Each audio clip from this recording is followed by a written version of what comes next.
গল্পতরু চ্যানেলে আপনাদের সাথে আছি আমি রাজ। আপনাদের জন্য আমাদের এবারের নিবেদন জুল ভার্নের mystery thriller the mysterious island. পড়ছি এর প্রথম পর্ব। এই থ্রিলারটি শুরুর আগে আপনাদের কাছে একটি রিকোয়েস্ট, আপনারা যারা আমাদের অডিও বুক শুনছেন আপনারা একটা লাইক করবেন, পারলে কমেন্ট করবেন। আর যারা আমাদের চ্যানেলটি এখনও সাবস্ক্রাইব করেননি কিন্তু নিয়মিত শুনছেন, আপনারা চ্যানেলটি সাবস্ক্রাইব করে রাখবেন, সাথে বেল আইকনটি প্রেস করে রাখবেন নেক্সট ভিডিওগুলো পাওয়ার জন্যে। চলে যাচ্ছে গল্পে। আমরা কি উপরে উঠছি আবার? না, আমরা নেমে যাচ্ছি। বোঝা হালকা করো। অনেক আগেই করা হয়েছে। তবু উঠছে না বেলুন? উত্তর নেই। ঝড়ো হাওয়ার গর্জনকে ছাপিয়ে প্রশ্ন করল আরেকজন, অল্প অল্প করে কি উপরে উঠছে না বেলুন? একেবারে না, নিচে সাগরের হুঙ্কার শোনা যাচ্ছে। তখন কে একজন দ্রুত উত্তেজিত গলায় বলে উঠল, বেলুন বোধহয় সমুদ্র থেকে 500 ফুট উপরে নেই।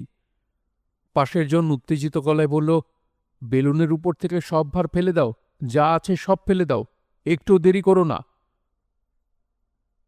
1865 সালের 23শে মার্চ বিকেল প্রায় 4টায় দিগন্ত বিস্তৃত প্রশান্ত মহাসাগরের আকাশে শোনা গিয়েছিল উত্তেজিত কয়েকটি কণ্ঠস্বর।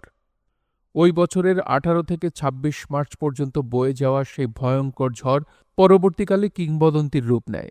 সেই প্রচণ্ড ঝড়ে এশিয়া, ইউরোপ, আমেরিকার অনেক জনপদ ধ্বংস হয়ে যায়। উপড়ে পড়ে বিশাল সব গাছপালা, তীরে আছড়ে পড়ে চুরমার হয়ে যায় প্রায় শতখানেক জাহাজ। আর প্রাণহানি তার কোনো হিসেব নেই। ঝড়ো হাওয়ার ঝাপটায় কুয়াশার মধ্য দিয়ে পাক খেতে খেতে পড়ছিল একটা বিশাল বেলুন। বেলুনটার সর্বাঙ্গ দড়ির জালে মোড়া। তলায় ঝোলানো দোলনায় 5 জন আরোহীর কাউকেই দেখা যাচ্ছে না ঘন কুয়াশার জন্যে।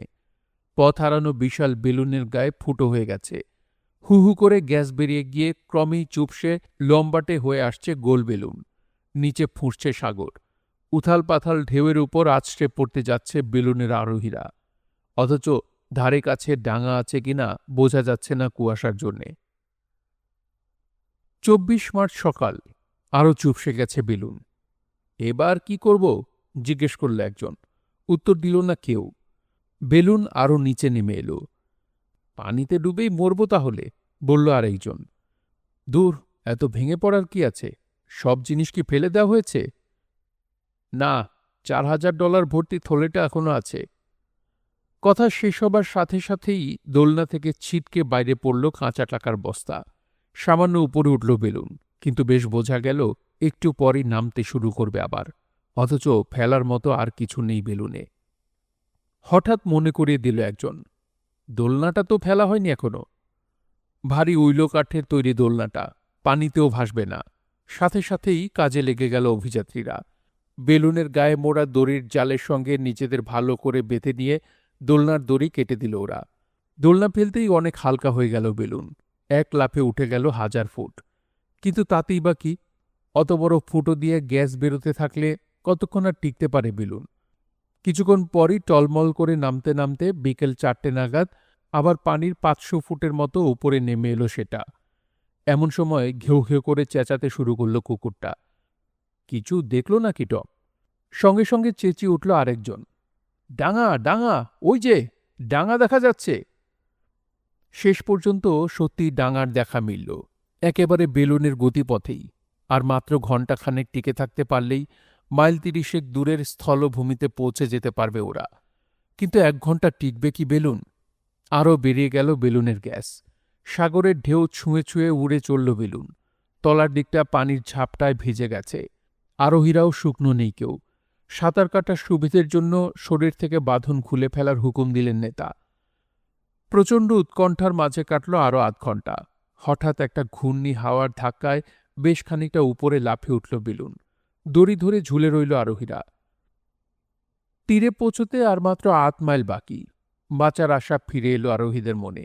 একটু পরে দুলতে দুলতে বালুকা বেলা এসে পড়ল বেলুন। জালের দড়ি ছেড়ে দিয়ে লাফিয়ে নিচে নামল আরোহীরা।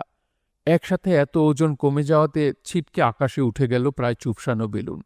শাঁ শাঁ করে চোখের আড়ালে উধাও হয়ে গেল ঝড়ো বাতাসের ধাক্কায়।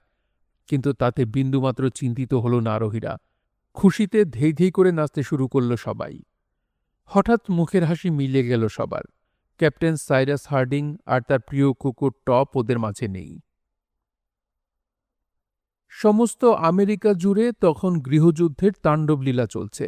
রক্তক্ষয়ী গৃহযুদ্ধ বন্ধ করার সংকল্প নিয়ে 1865 সালের মার্চের মাঝামাঝি রিচমন্ড শহর অবরোধ করে বসলেন জেনারেল গ্র্যান্ট। জোর লড়াই করেও কিন্তু তিনি রিচমন্ড দখল করতে পারলেন না। শহরের মধ্যেই বন্দী হয়ে আছেন জেনারেলের কয়েকজন ঝানু অফিসার। ক্যাপ্টেন সাইরাস হার্ডিং এদের অন্যতম। ইঞ্জিনিয়ারিং কোরের এই ক্যাপ্টেনের বয়স ৪৫ বছর। পাথর খোদাই করা চেহারা, প্রখর বুদ্ধি আর তীব্র মনের জোর ভদ্রলোকের। কদমছাড় চুল, ধূসর পুরো গোঁফ, সুগঠিত করটি। অন্তর্ভেদী দৃষ্টি দেখলেই বোঝা যায় ওর মাঝে আছে দুর্জয় সাহস, অদম্য মনোবল আর তীব্র ইচ্ছাশক্তি। গাইতি আর হাতুড়ি চালিয়ে হাতে খড়ি নিয়েছেন তিনি ইঞ্জিনিয়ারিং বিদ্যায়, শুধু কাগজ কলমে নয়। সাইরাস হার্ডিংয়ের সাথে গ্রেপ্তার হয়েছেন নিউ ইয়র্ক হেরাল্ডের চিফ রিপোর্টার গিডিয়ন স্পিলেট। বিশাল শরীরের অধিকারী এই সাংবাদিকের বয়স ৪০। মাথা ঠান্ডা, তীক্ষ্ণ বুদ্ধি, প্রচণ্ড সাহস, অপরিসীম উদ্যোগ আর উৎসাহ তাকে উন্নতির শিখরে উঠিয়ে নিয়ে গেছে। যুদ্ধক্ষেত্রে এক হাতে পিস্তল ধরে অন্য হাতে খবর লেখায় অভ্যস্ত বলে খ্যাতি আছে তার। ক্যাপ্টেন সাইরাস হার্ডিং আর সাংবাদিক গিডিয়ন স্পিলেট পরস্পরকে না চিনলেও দুজনের নাম ডাকি দুজনের কানে গিয়েছিল। শহরের বাইরে যাবার নির্দেশ নেই, তবে শহরের চৌহদ্দির মধ্যে ঘুরে বেড়াতে পারতেন দুজনেই।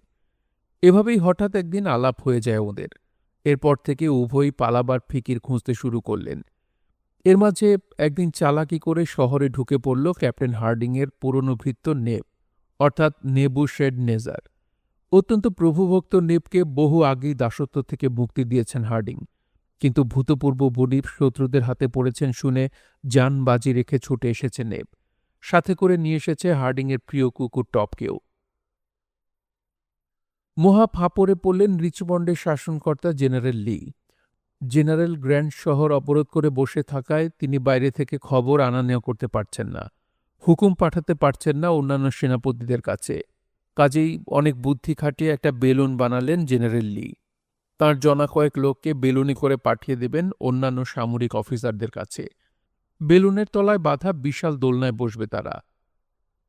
কিন্তু বেলুন ওড়ানোর দিনই ঘটল অঘটন। মেঘে মেঘে ছেয়ে গেল সারা আকাশ, তার উপর বাতাসের ঝাপটা, প্রচণ্ড ঝড়ের পূর্বাভাস এসব। রিচমন্ড ছেড়ে পালাবার কথা মনে মনে ভাবছিল আরও একজন, নাবিক পেনক্রাফট। ক্যাপ্টেন সাইরাস হার্ডিংয়ের সাথে পরিচয় আছে পেনক্রাফটের। বেলুনের কাছে দাঁড়িয়ে সেদিন অদ্ভুত আকাশযানটাকে দেখছিল পেনক্রাফট। এমন সময় কথাটা কানে গেল ওর। ক্যাপ্টেন ফরেল্টারকে বলছেন জেনারেল লি, এই আবহাওয়ায় তো আকাশে ওড়ানো যাবে না বেলুন। অবস্থা দেখে তো তাই মনে হচ্ছে। এ ঝড়ো হাওয়ায় না বেরিয়ে কাল সকাল পর্যন্ত অপেক্ষা করে দেখা যাক। সিদ্ধান্ত হলো পরদিন সকালে হাওয়ার জোর কমলে রওনা হওয়া যাবে। রাতে বেলুনের কাছে খুব একটা কড়া পাহারার দরকার হবে না। এই ঝড় তুফানে বেলুনের কাছে কারো আসার সম্ভাবনা নেই ভেবে কোনো পাহারার ব্যবস্থা করল না তারা। আর এই সুযোগ ছাড়া ঠিক হবে না ভেবে পেনক্রাফট তক্ষুনি ক্যাপ্টেনের খোঁজে বেরিয়ে পড়ল। রাস্তায় পাওয়া গেল ক্যাপ্টেনকে। পালাবার সুযোগ এসে গেছে ক্যাপ্টেন, বলল পেনক্রাফট। সুযোগ? কেমন সুযোগ? বেলুন। তাই তো। আরে, এটা তো চিন্তা করিনি। এতদিন এই প্ল্যানটা আমার মাথায় তো ঢোকেনি। কথা বলতে বলতে গিডিয়ন স্পিলেটের কাছে চলে গেলেন দুজনে।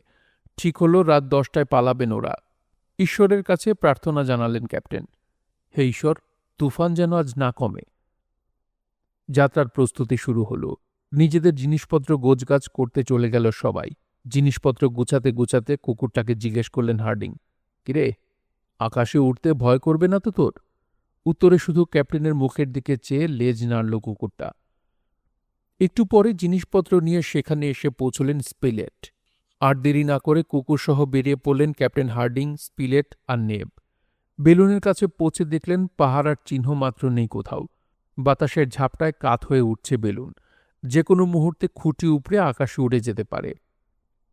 অন্ধকারে কাঠ হয়ে দাঁড়িয়ে আছে উৎকণ্ঠিত পেনক্রাফট, সাথে ২০ বছরের একটা ছেলে, ওর প্রাক্তন মনিবের ছেলে হাবার্ড।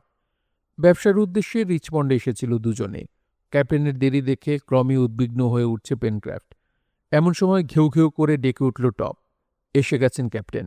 হাবার্টকে নিয়ে ক্যাপ্টেনের কাছে দৌড়ে গেল পেনক্রাফট। হাবার্টের পরিচয় জিজ্ঞেস করলেন ক্যাপ্টেন। আমার মনিবের ছেলে হাবার্ট। বাবার মৃত্যুর পর বাজে লোকের পরামর্শে পড়ে ব্যবসা বাণিজ্য সব খুইয়ে প্রায় পথে বসেছে ও। এখন আছে আমার সাথে, আমার সহকারী হিসেবে। আশেপাশে আরেকবার ভালো করে দেখে নিল সবাই। না, পাহারাদারের চিহ্ন নেই। একে একে দোলনায় উঠে বসল অভিযাত্রীরা। একটা একটা করে খুঁটির দড়িগুলো কেটে দেয়া হলো। এদিক ওদিক দুলতে দুলতে তীরবেগে শূন্যে উঠে গেল বিশাল বেলুন। সেদিন ছিল 1865 সালের 20 মার্চ, রাত 10টা। কোথায় গেলেন ক্যাপ্টেন? নিবিড় অন্ধকারে গিডিয়ন স্পিলেটের উদ্বিগ্ন প্রশ্ন শোনা গেল। তিনি কি পানিতে পড়ে গেলেন, নাকি বেলুন থেকে নামারই সুযোগ পাননি? 4 জন লোক নেমে পড়ায় হালকা হয়ে যাওয়া বেলুন হয়তো তাকে নিয়ে শূন্যে উধাও হয়ে গেছে। পানিতে পড়ে গিয়ে থাকলে উন্মত্ত ঢেউয়ের বুকে সাঁতার কেটে তীরে পৌঁছানো অসম্ভব। তবু স্পিলেট বললেন, চলো খোঁজ করে দেখি।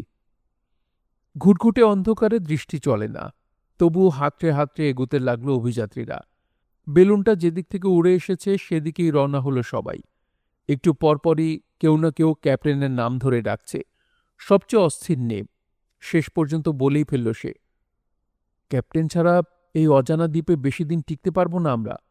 এখন ওকে জীবন্ত পাওয়া গেলে হয়। প্রত্যেকের মনেই দেখা দিয়েছে দুর্ভাবনাটা। উতলা হয়ে ভাবছে সবাই ভয়ঙ্কর সম্ভাবনার কথা। এত হাঁকডাকেরও কোনো জবাব নেই।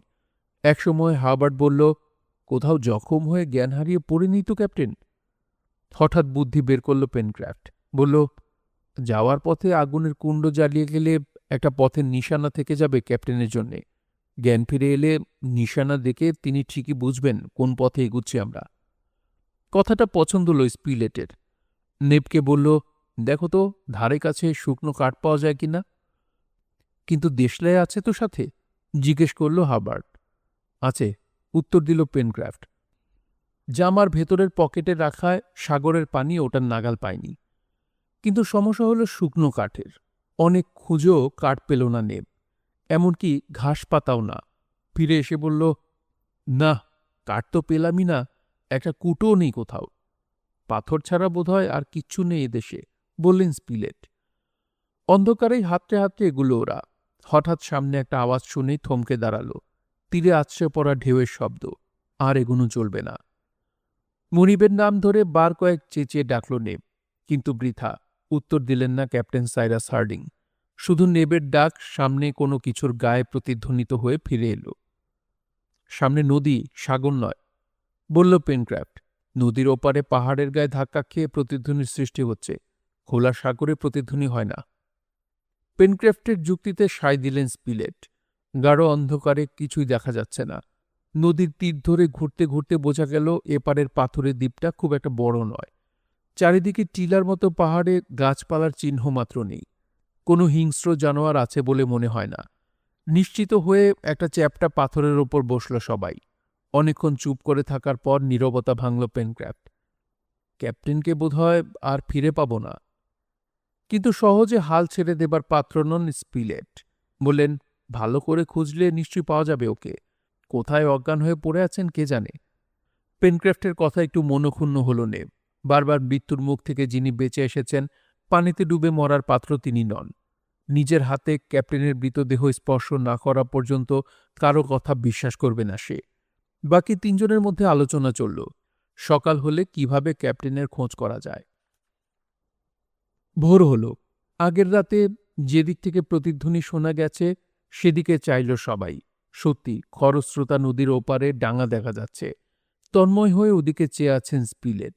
এমন সময় ঝপাত করে একটা শব্দে চমকে ফিরে চাইলেন। দেখলেন নদীতে ঝাঁপিয়ে পড়ে সাঁতরে ওপারে চলে যাচ্ছে নেব। যাচ্ছ কোথায় তুমি নেব? চেঁচিয়ে উঠলেন স্পিলেট। ওপারে সাঁতরে উঠে ওই দ্বীপেই হয়তো আশ্রয় নিয়েছেন ক্যাপ্টেন।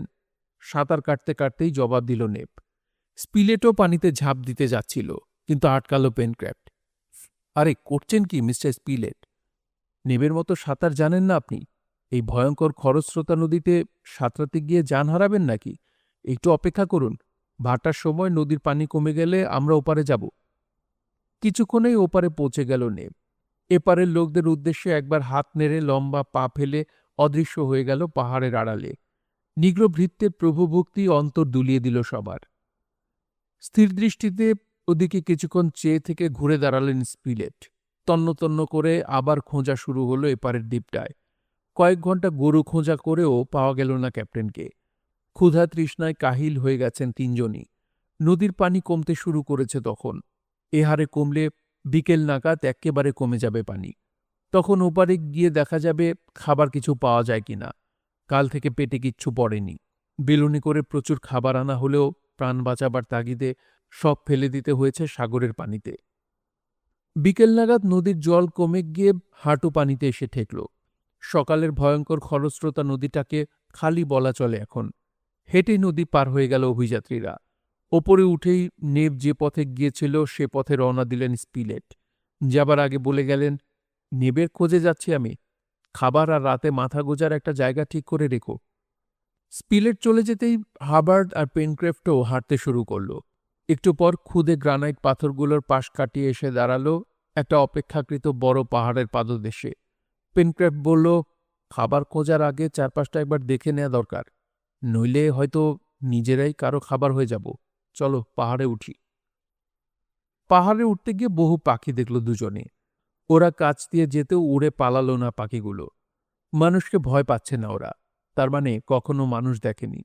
তাহলে পাখি দিয়ে রাতের আহারটা সারা যাবে, ভাবল পেনক্রাফট। কিন্তু ধরবে কি করে ওগুলোকে? খালি হাতেই একবার চেষ্টা করে দেখল পেনক্রাফট, কিন্তু আগে মানুষ না দেখে থাকলেও বোকা নয় পাখিগুলো। পেনক্রাফট ধরার চেষ্টা করতেই উড়ে পালালো ওরা। আরও কিছুটা উপরে উঠতেই দূরে গাছের সারি দেখা গেল। মনটা খুশি হয়ে উঠল হাবার্টের।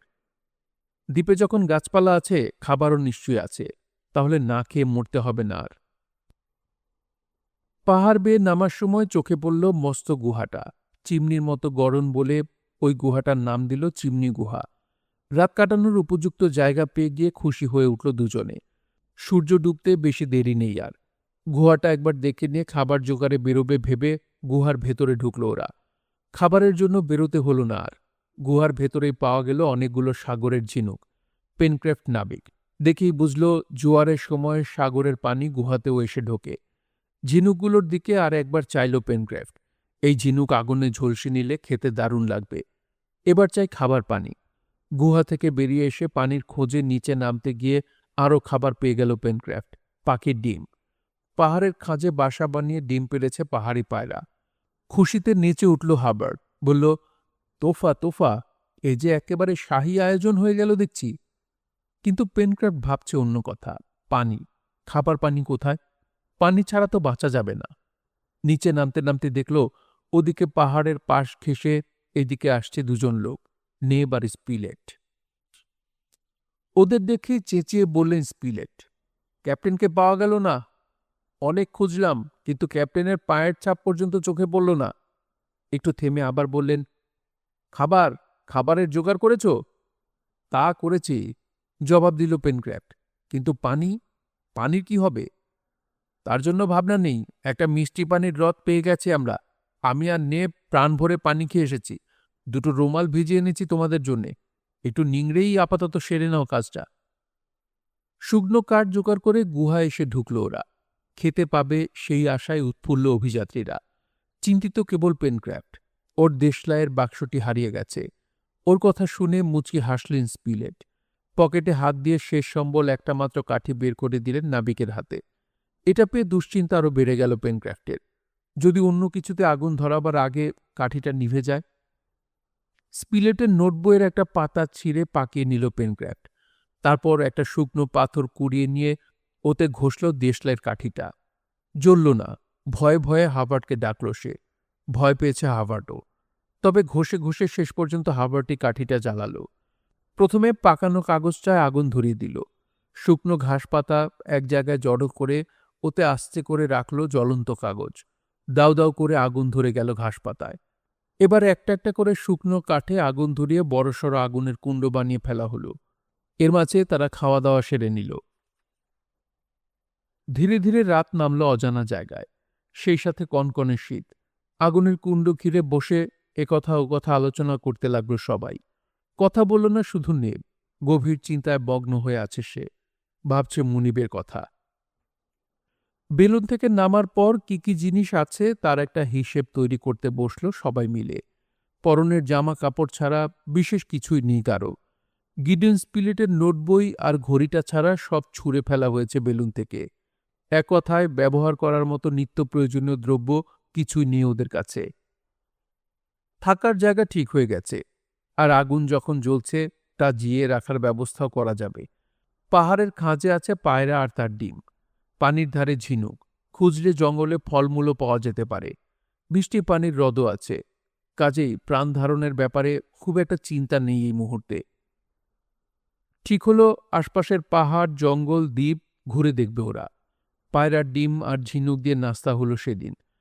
পাহাড়ের খাঁজ থেকে খানিকটা নুন জোগাড় করে এনেছিল হাবার্ড, কাজেই জমল খাওয়াটা। এবার আগুনটাকে জিয়ে রাখার বন্দোবস্ত হয়ে গেলেই অভিযানে বেরোনো যায়। পকেট থেকে চেক কাটা বড় রুমালটা বের করল পেনক্রাফট। তারপর শক্ত করে ওটাকে পাকিয়ে নিয়ে এক মাথায় আগুন ধরালো। আগুন ধরে উঠলে ফু দিতেই শিখা নিভে গিয়ে ধিকি ধিকি জ্বলতে থাকলো রুমালের আগুন। বহুক্ষণ লাগবে পুরো রুমালটা পুড়ে শেষ হতে। পানি আর হাওয়ার হাত থেকে ওটাকে রক্ষা করার জন্যে চিমনির ভেতরে একটা কোটরের রুমালটা লুকিয়ে রাখল পেনক্রাফট। গুহা থেকে বেরিয়ে হাবার্ডকে নিয়ে প্রথমেই জঙ্গলে ঢুকল পেনক্রাফট।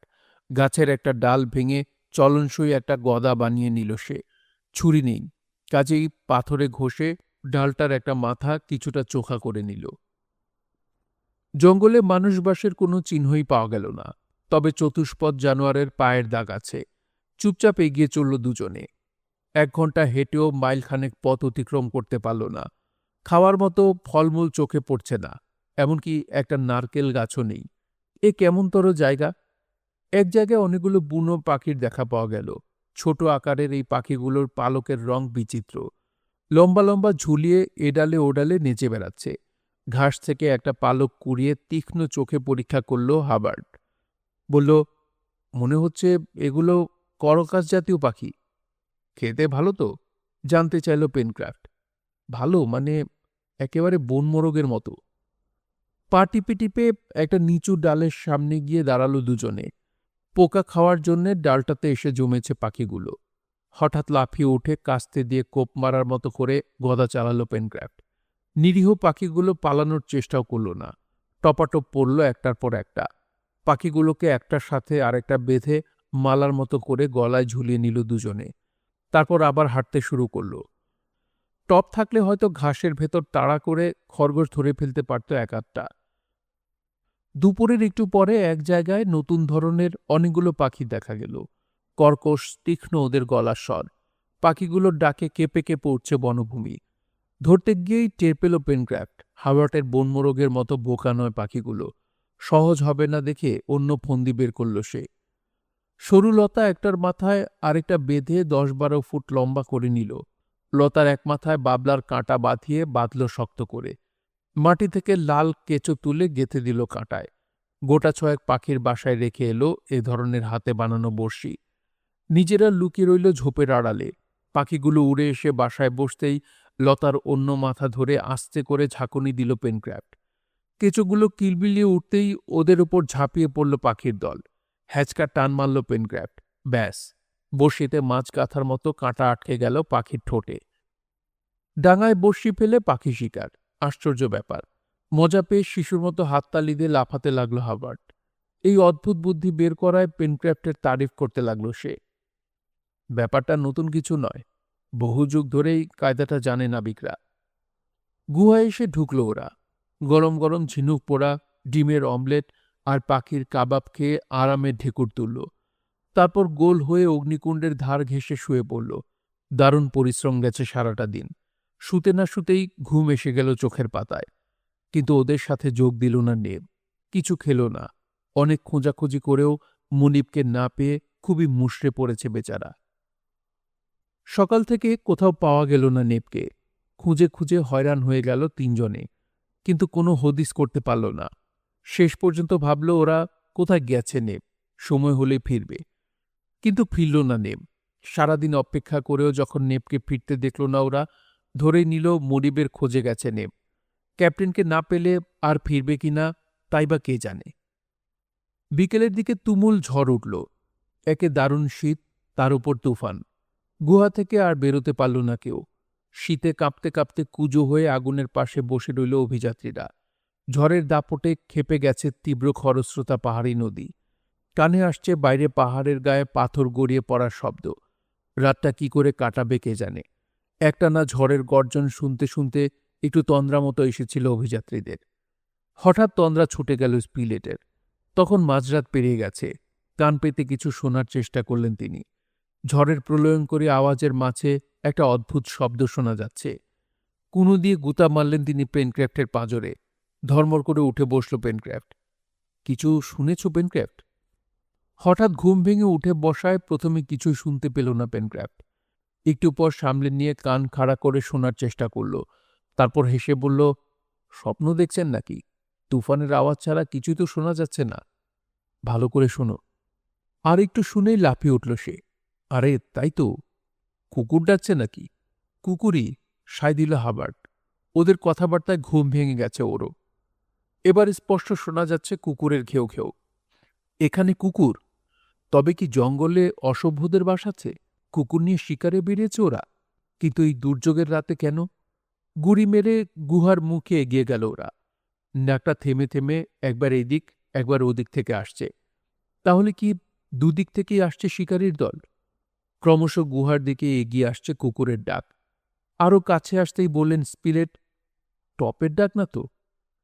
সাথে সাথেই এক লাফে গিয়ে একটা জ্বলন্ত কাঠের টুকরো নিয়ে এলো হাবার্ট। স্পিলেট বাধা দেবার আগেই এক ছুটে গুহা থেকে বেরিয়ে গেল সে। কাঠটা মশালের মতো ধরে নাড়াতে নাড়াতে চেঁচিয়ে ডাকল, টপ, টপ, এদিকে এদিকে এসো। এই ডাকের জন্যই যেন তৈরি হয়েছিল কুকুরটা। এক ছুটে হাবার্টের কাছে এসে দাঁড়াল। টপই। কিন্তু দুদিক থেকে যে কুকুর ডাকছিল, বলল পেনক্রাফ্ট। টপি এইদিক ওদিক ছোটাছুটি করে আমাদের খুঁজছিল, মন্তব্য করলেন স্পিলেট। ঘেউ ঘেউ করে একটানা ডেকে চলেছে আর লেজ নাড়ছে টপ, যেন বলতে চাইছে কিছু। এই সময় একটা অদ্ভুত জিনিস নজরে পড়ল সবার। ভীষণ ঝড় তুফানের ভেতর দিয়ে এসেছে টপ, কিন্তু গায়ে কাদামাটি লাগেনি একটু।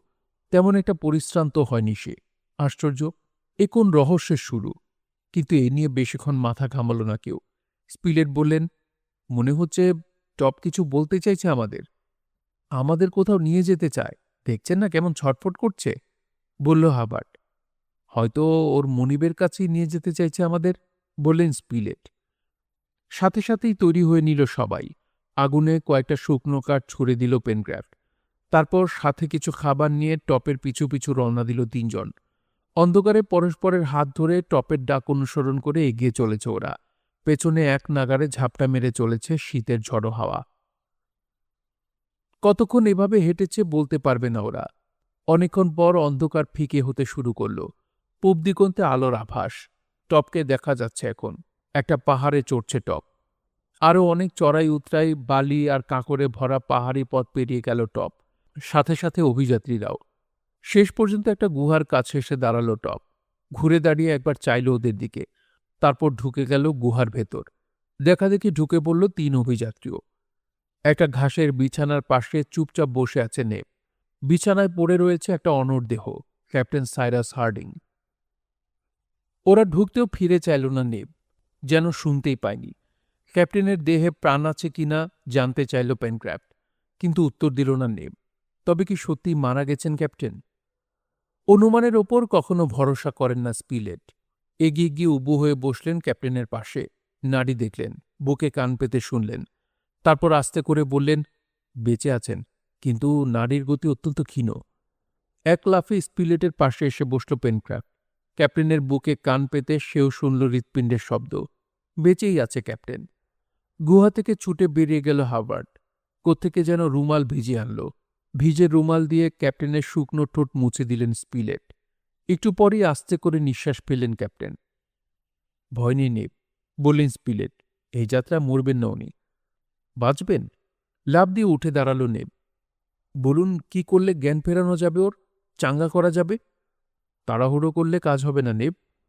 হাতের তালু দিয়ে ঘষে ঘষে ক্যাপ্টেনের হাত পায়ে তাপ দিতে শুরু করলেন স্পিলেট আর পেনক্রাফ্ট। ওকে খুঁজে পেলে কি করে? নেবকে জিজ্ঞেস করল পেনক্রাফ্ট। বিষণ্ণ ভাবটা এখন চলে গেছে নেবের চেহারা থেকে। পেনক্রাফ্টের প্রশ্নের জবাবে বলল, আপনারা ঘুমিয়ে পড়লে চিমনি গুহা থেকে পালিয়ে আসি আমি। ক্যাপ্টেনের নাম ধরে ডাকতে ডাকতে অনিশ্চিতভাবে এদিক ওদিক ঘুরতে থাকি। এই জায়গার কাছাকাছি এসেই টপের দেখা পেলাম। আমাকে দেখে খুশিতে চেঁচাতে শুরু করলো। ছুটে এসে আমার হাত চাটতে লাগলো। তারপর পাজামার কাপড় কামড়ে ধরে টেনে নিয়ে এলো এখানে। ক্যাপ্টেনকে মরার মতো পড়ে থাকতে দেখে ভেঙে পড়লাম। আমি তো ভেবেছিলাম মারাই গেছেন উনি। টপকে পাঠিয়েছিলাম আপনাদের ডেকে আনার জন্যে। ওর মতো ট্রেনিং পাওয়া কুকুরের পক্ষে কাজটা কিছুই না। হঠাৎ আবার কথাটা মনে হলো স্পিলেটের। এই ঝড় বৃষ্টির রাতে এতটা পথ পেরিয়ে গিয়েও কাদা পানি লাগেনি কেন টপের গায়ে? আর ওরা যে চিমনির গুহায় আছে তা টপ জানল কি করে? হোক না সে ট্রেনিং প্রাপ্ত, ওর কাছে ভৌতিক মনে হলো ব্যাপারটা। কুসংস্কার আচ্ছন্ন নেব ভয় পাবে বলে চেপে গেলেন তিনি। অনেকক্ষণ পর একটু নড়ে চড়ে উঠলেন ক্যাপ্টেন।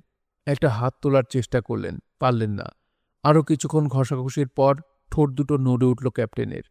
তাড়াতাড়ি ওর ঠোঁটে একটু পানি ঢেলে দিল পেনক্রাফট, সেই সাথে একটু মুরগির স্যুপ। সেটুকু গিলে নিয়ে চোখ মেললেন ক্যাপ্টেন। বিড়বিড় করে জিজ্ঞেস করলেন, দ্বীপ না মহাদেশ?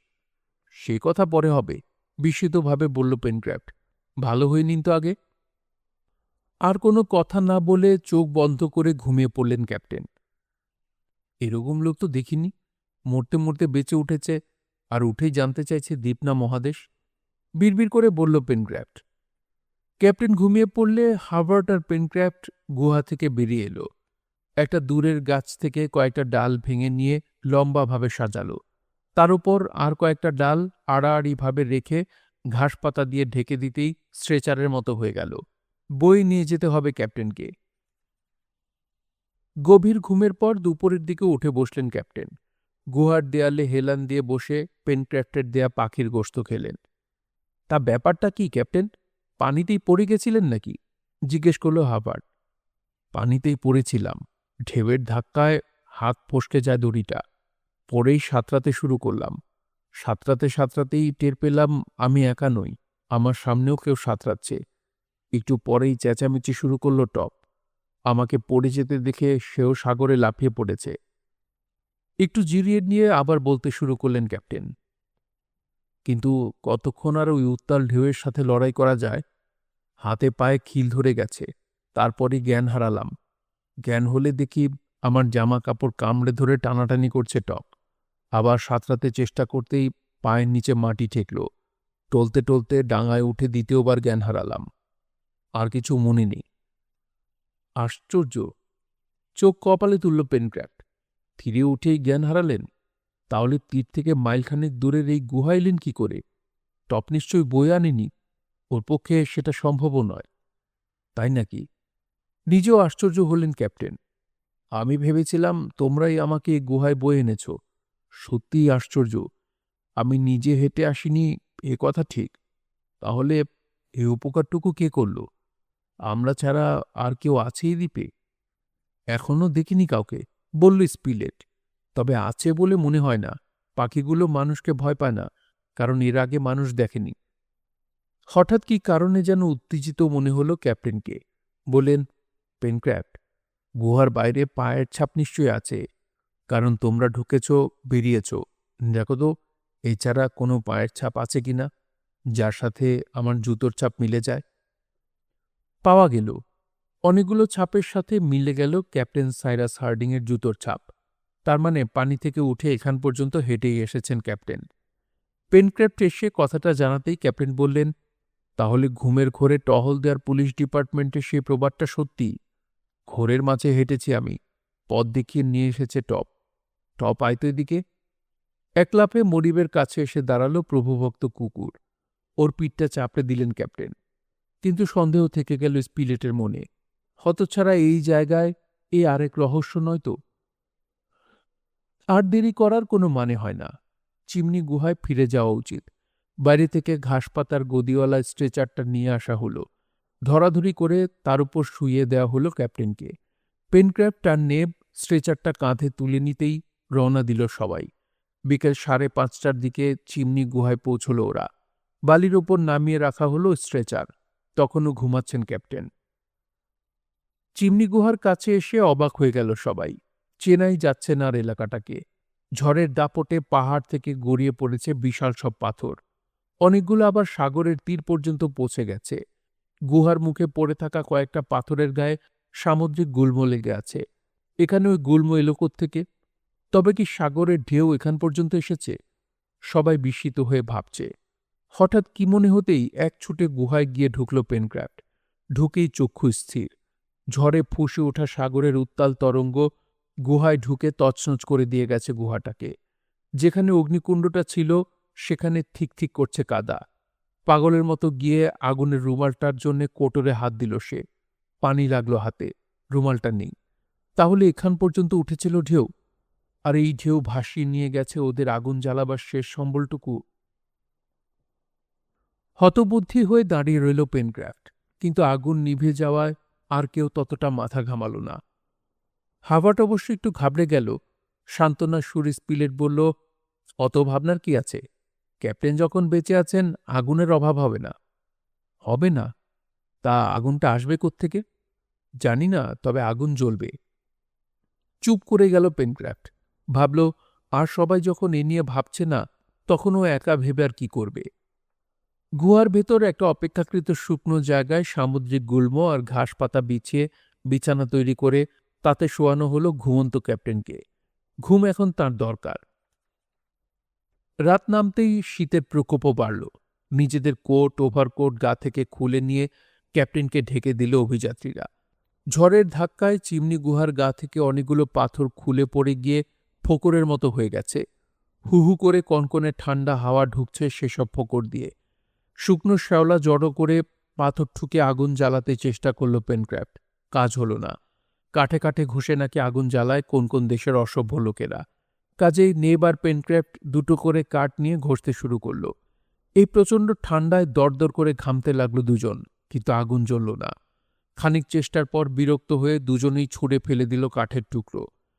জঙ্গলিরা কাঠে কাঠে ঘষে আগুন জ্বালে ঠিকই, কিন্তু তারা জানে কোন কাঠে ঘষতে হয় কোন কাঠ।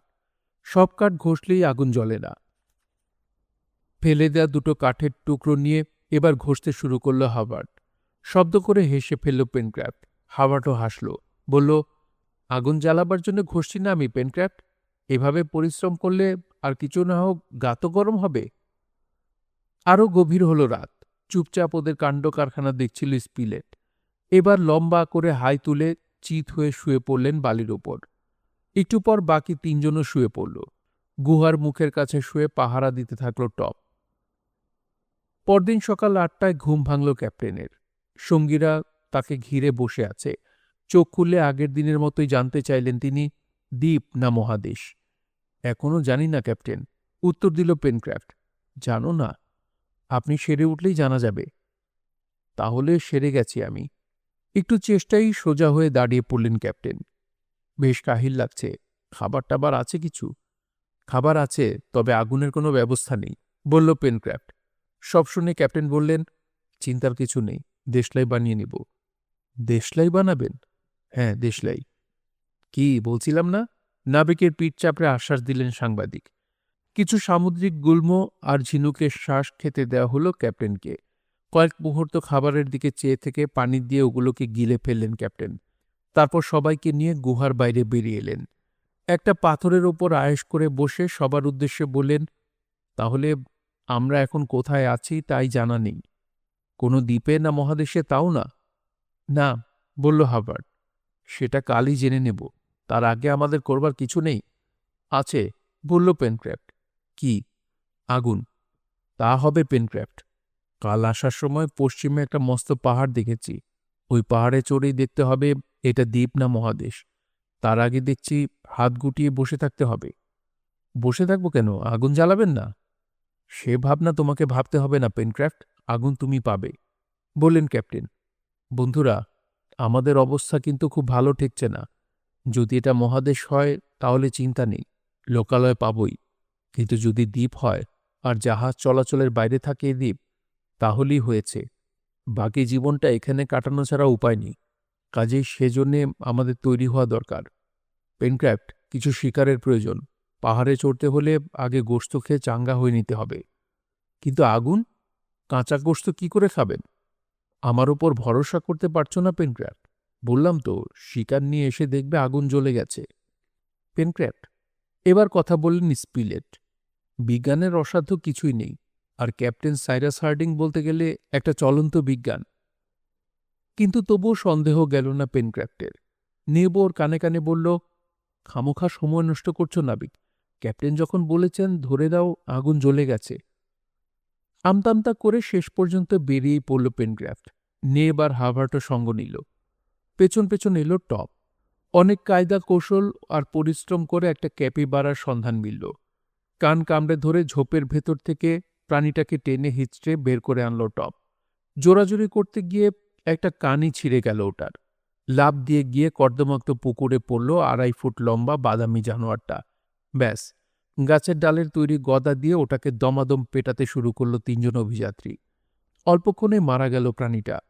শিকার কাঁধে ফিরে চলল ওরা চিমনি গুহায়। বনের মাছ দিয়ে চলার সময় এক জাতের বাদামের দেখা পেল হাবার্ট। চমৎকার চাটনি হয় বাদামগুলোর। কিন্তু শুষ্ক কণ্ঠে বলল পেনক্রাফট, কি হবে চাটনি দিয়ে? কাঁচা গোশতের সাথে চাটনি থাকা না থাকা সমান কথা। আমি বলছি তোমাকে নাবিক, জোর দিয়ে বলল নেব। কাবাবের সাথেই চাটনি খাবো আমরা। চিমনি গুহা তখনও বেশ দূরে। ওদিকে চেয়েই হঠাৎ থমকে দাঁড়ালো পেনক্রাফট।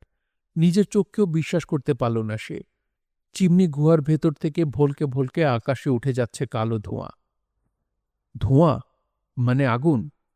চোখ কপালে তুলে বলল পেনক্রাফট, সেরেছে। জাদু জানেন নাকি ক্যাপ্টেন? জাদুকর? স্তম্ভিত হয়ে গেছে পেনক্রাফট। প্রশান্ত মহাসাগরের এই অজানা দ্বীপে আগুন জ্বালাবার কোনো ব্যবস্থাই যেখানে নেই, সেখানে আগুন জ্বালালেন ক্যাপ্টেন সাইরাস হার্ডিং। লোকটা প্রেতসিদ্ধ নয় তো? ভাবতে ভাবতে পথ চলতে লাগল নাবিক পেনক্রাফট। গুহায় ঢুকে ও সন্দেহের কথাটা ক্যাপ্টেনকে জিজ্ঞেস করেই ফেলল পেনক্রাফট। কথা শুনে হো হো করে হেসে উঠে বললেন ক্যাপ্টেন, আরে না পেনক্রাফট, না। ম্যাজিকের জানি না আমি, তবে কিছু বিজ্ঞানের কৌশল জানা আছে আমার। ঠেকায় পড়লে তাই দিয়ে কাজ চালিয়ে নিই। আগুনটা এলো কোত্থেকে তাহলে? মাটি পুড়ে? মাটি পুড়ে না এলেও আকাশ পুড়ে তো বটেই। মানে, বার্নিং গ্লাস আছে আপনার, তাই না ক্যাপ্টেন? কথার মাঝখানে জিজ্ঞেস করে বসল হাবার্ট। ওসব কিছু নেই, উত্তর দিলেন ক্যাপ্টেন। আমার ঘড়ি আছে, মিস্টার স্পিলেটেরও আছে। ঘড়ির কাঁচ দুটো খুলে নিয়ে কিনারায় কিনারায় মিলে একটু ফাঁক রেখে বাকিটা কাদা দিয়ে জুড়ে দিলাম। সেই ফাঁক দিয়ে ভেতরটায় পানি ভরে ফাঁকটাও বন্ধ করে দিলাম। কি দাঁড়ালো জিনিসটা? বোকার মতো ক্যাপ্টেনের দিকে চেয়ে রইল পেনক্রাফট। কনভেক্স লেন্স, উত্তরটা বলেই দিলেন ক্যাপ্টেন। এ লেন্সের মাঝখান দিয়ে প্রবেশ করা কেন্দ্রীভূত সূর্যরশ্মির তাপমাত্রা বেড়ে যায় বহু গুণে। এই কেন্দ্রীভূত রশ্মি শুকনো ঘাস পাতার উপর ফেললে তা দপ করে জ্বলে ওঠে। ব্যাস, এর বেশি আর বোঝার দরকার নেই পেনক্রাফটের। কাবাব করার আগুন পেয়েছে, এতেই সন্তুষ্ট। সময় নষ্ট না করে কাজে লেগে গেল সে। আগুনের আঁচ থাকাতে আর শীত লাগছে না চিমনির গুহার ভেতরে। পাথর সরে যাওয়া ফোকরগুলো কাঠ আর কাদা দিয়ে বন্ধ করে দিয়েছিল স্পিলেট আর হার্ডিং। পাহাড়ের গা বেয়ে উঠে গেলেন ক্যাপ্টেন। চূড়ায় উঠে এক দৃষ্টে তাকিয়ে রইলেন দূরের বড় পাহাড়টার দিকে। ওই পাহাড়েই উঠতে হবে আগামীকাল। এখান থেকে উত্তর পশ্চিমের ওই পাহাড়টার দূরত্ব মাইল 6। উচ্চতা ৩,৫০০ ফুটের মতো হবে আন্দাজ করলেন তিনি। তাহলে ওটার চূড়া থেকে চারদিকের 50 মাইল পর্যন্ত দেখা যাবেই। ওইটুকু দেখা গেলে কাজ চলে যাবে তার। রাতের খাওয়াটা চমৎকার হলো। ক্যাপেবারার মাংসের কাবাব, পাখির আস্ত রোস্ট আর বাদামের চাটনি। খাওয়ার পর আয়েশ করে ঢেকুর তুলে আগুনের পাশে গোল হয়ে বসল সবাই। গল্প করতে করতেই একসময় হাই তুলতে শুরু করল ওরা। শেষে আগুনের উপর আরও কিছু কাঠ ছড়িয়ে দিয়ে শুয়ে পড়ল গুল্ম আর ঘাসপাতার বিছানায়। পরদিন ঝরঝরে শরীর নিয়ে ঘুম থেকে উঠল অভিযাত্রীরা। বেলা 10টায় গুহা থেকে বেরিয়ে পড়ল সবাই।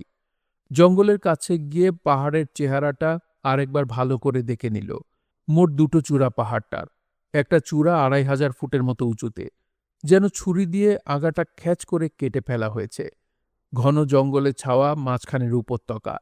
বাঁচে বাঁচে ঝর্ণাও দেখা যাচ্ছে। উত্তর পূব দিকটায় গাছপালা একটু কম। প্রথম চূড়াটাকে ছাড়িয়ে খাড়া হয়ে উঠে গেছে দ্বিতীয় চূড়া। মাথাটা ন্যাড়া। অতদূর থেকে দেখা যাচ্ছে লাল লাল পাথর। আগ্নেয় শিলার উপর এসে পড়েছি আমরা, বললেন ক্যাপ্টেন। পায়ের তলায় জমাট বাঁধা লাভার ঢেউ খেলানো স্তর। চারদিকে ছড়িয়ে ছিটিয়ে আছে ব্যাসল্ট আর পিউমিস পাথরের বড় বড় চাই। জঙ্গলের মধ্যে দিয়ে যেতে যেতে চতুষ্পদ জানোয়ারের পায়ের দাগ দেখা গেল। দাগের নমুনা দেখে আন্দাজ করা যায় বড় জানোয়ার। কিন্তু ভয় পেলেন না ক্যাপ্টেন। ইন্ডিয়ান বাঘ আর আফ্রিকান সিংহ মেরে অভ্যাস আছে তাঁর। বড় পাহাড়টার পাদদেশে পৌঁছাতে পৌঁছাতে অগ্ন্যুৎপাতের আরও চিহ্ন দেখা গেল। 6টা পাহাড়ি ছাগলের সাক্ষাৎ পাওয়া গেল এখানে। 3 লাফে পাহাড়ের ওপারে উধাও হয়ে গেল পাহাড়ি ছাগলের দল। প্রথম ছোট পাহাড়টায় উঠলেন অভিযাত্রীরা। দ্বীপের উত্তর দিকটায় শুধু পানি আর পানি। দক্ষিণের বড় চূড়াটা দৃষ্টিপথে বাধার সৃষ্টি করায় ওদিকে কি আছে বোঝা গেল না। দ্বিতীয় চূড়াটায় ওঠা আরম্ভ হলো এবার। জমে যাওয়া লাফার আনাচে কানাচে জমে আছে গন্ধক। আগ্নেয়গিরির প্রলয়কাণ্ডের চিহ্ন দেখে নিজের অজান্তেই শিউরে উঠল অভিযাত্রীরা। তবে এখন আর হয়তো ভয় নেই। চেহারা দেখে মনে হচ্ছে বহু বছর আগেই মরে গেছে আগ্নেয়গিরি। বড় চূড়াটায় পৌঁছতে বেলা গড়িয়ে গেল। সুতরাং এখানেই রাত কাটানো স্থির করলেন ক্যাপ্টেন। আশেপাশে বিস্তর চকমকি পাথর পড়ে রয়েছে, কাজেই আগুন জ্বালাতে কোনো অসুবিধা হলো না। ধীরে ধীরে সাঁঝ গড়িয়ে রাত হল। মশালের আলোয় ডায়েরি লিখতে বসলেন স্পিলেট। হাভার্ডকে সাথে নিয়ে বেরিয়ে পড়লেন ক্যাপ্টেন। উদ্দেশ্য, ঘুমাবার আগে মশালের আলোয় আশপাশটা ঘুরে দেখবেন। খুঁজতে খুঁজতে বিশাল এক গহ্বরের সন্ধান পেলেন ক্যাপ্টেন। এখান দিয়েই বহু বছর আগে উঠেছিল তরল লাভার স্রোত। প্রকৃতির তৈরি সিঁড়ির ধাপ ঘুরে ঘুরে উঠে গেছে উপরের অন্ধকারে। এক মুহূর্ত দ্বিধা করে উঠতে শুরু করলেন ক্যাপ্টেন। আরও 1000 খানেক ফুট উপরে উঠে পাহাড়ের চূড়ায় এসে পৌঁছলেন শেষ পর্যন্ত। চূড়ায় দাঁড়িয়ে দিগন্তের দিকে তাকালেন ক্যাপ্টেন, কিন্তু অন্ধকারে দেখা গেল না কিছু। একসময় ঘড়িতে 8টা বাজল। হঠাৎ অন্ধকারের বুক চিরে ছোট্ট একটু রূপালী আলোর রেখা ঝিলিক দিয়ে উঠল। চাঁদ উঠছে। এই সময় দেখা গেল নিচের সমতলে প্রতিবিম্বিত হয়ে কাঁপছে চাঁদের আলো। এর একটা অর্থই আছে, পানিতে প্রতিবিম্বিত হচ্ছে চাঁদ। ওদিকটাও তাহলে সাগর। এটা মহাদেশ না হাভার্ড, দ্বীপ, গম্ভীর গলায় বললেন ক্যাপ্টেন সাইরাস হার্ডিং। শুনছিলেন জুল ভার্নের mystery thriller the mysterious island. পড়ছিলাম এর প্রথম পর্ব। এই মিস্ট্রি থ্রিলারটি আপনাদের কাছে কেমন লাগছে অবশ্যই কমেন্ট করে জানাবেন। ভালো লাগলে একটি লাইক করবেন, চাইলে শেয়ার করতে পারেন। সবাই ভালো থাকবেন, সুস্থ থাকবেন এবং গল্পতরুর সঙ্গী থাকবেন। ধন্যবাদ।